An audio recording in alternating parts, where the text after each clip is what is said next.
Hello दोस्तों, तो आज हम केसर की खेती के बारे में बात करेंगे, जिसे लाल सोना भी कहा जाता है। दोस्तों, केसर की खेती मुख्य रूप जम्मू कश्मीर और हिमाचल प्रदेश के कुछ हिस्सों में की जाती है, लेकिन कृषि वैज्ञानिकों की कड़ी मेहनत और खोज से केसर की खेती अब मैदानी इलाकों में भी संभव हो सका है। आइए जानते हैं कि केसर की खेती के बारे में क्या क्या होता है। केसर अपनी खुशबू और खास गुणों के लिए दोस्तों पहचाना जाता है। केसर के कई फायदे हैं, जिसके कारण बाजारों में इसकी मांग हमेशा बनी रहती है, लेकिन इसकी कीमत ज़्यादा होने के कारण इसे लोग लाल सोना भी कहते हैं। केसर औषधीय गुण और गुणकारी पौधों की गिनती में आता है। इसके इस्तेमाल होने प्राचीन काल से ही आयुर्वेदिक चिकित्सा में होता आया है। दोस्तों, केसर का इस्तेमाल कॉस्मेटिक प्रोडक्ट्स को तैयार करने के लिए भी किया जाता है। केसर का इस्तेमाल कई तरह की खाने की चीज़ों में भी किया जाता है। इसके अंदर कई तरह के बेहद गुणकारी तत्व मौजूद होते हैं, जो सेहत के लिए भी काफ़ी फायदेमंद होते हैं। केसर के सेवन से दिल से जुड़ी बीमारियां नहीं होने की संभावना होती है। दोस्तों, आखिर कैसे की जाती है केसर की खेती? केसर की खेती यूरोप और एशियाई भागों में की जाती है। ईरान और स्पेन जैसे देश पूरी दुनिया का 80% केसर का उत्पादन करते हैं। केसर समुद्र तल से 1000 से 2500 मीटर की ऊंचाई पर उगाया जाता है।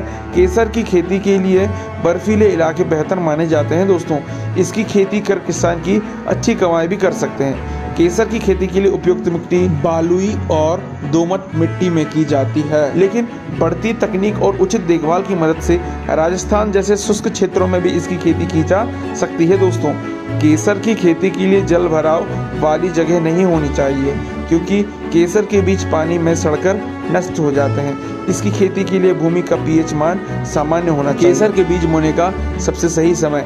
केसर की फसल लगभग 6 माह में तैयार हो जाती है।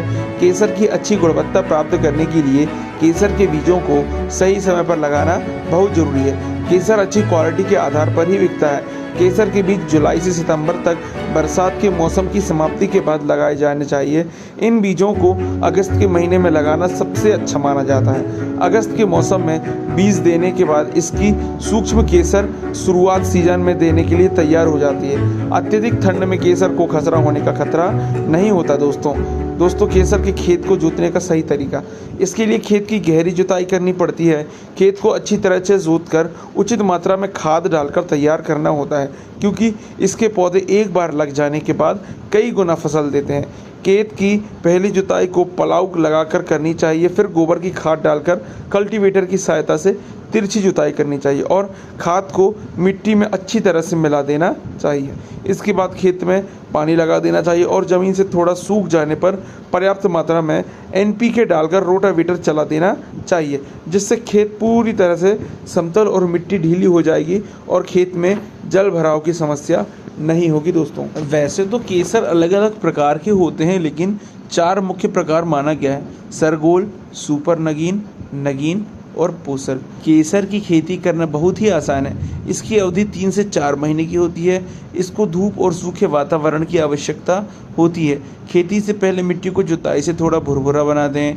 आखिरी जुताई से पहले 20 टन गोबर का खाद और साथ में 90 किलोग्राम नाइट्रोजन, 60 किलोग्राम फास्फोरस और पोटेशियम प्रति हेक्टेयर के दर से अपने खेत में डालकर अच्छे से जोत लें।